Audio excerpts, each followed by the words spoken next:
Today we're going to talk about a tea, Fennel tea, not fentanyl, so guys don't get simple. Fentanyl, oh, you got fentanyl. No, the fentanyl. No, you can read it, Fennel tea. This is a tea very good. Actually, it's good for ladies. It helps builds up their secretion of milk, especially if they is trying to feed.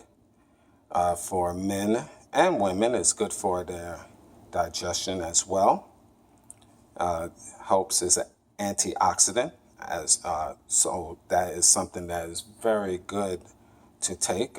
Again, I always will say check with your family doctor, but I'm sure a family doctor wouldn't have a problem with this tea. Try to get fentanyl that is caffeine free if you can. And you can get this tea in most health stores. Not where you find the GNC or GNC stores like where you get for weightlifting. No. You have to go to a regular bona fide health store where they have health products.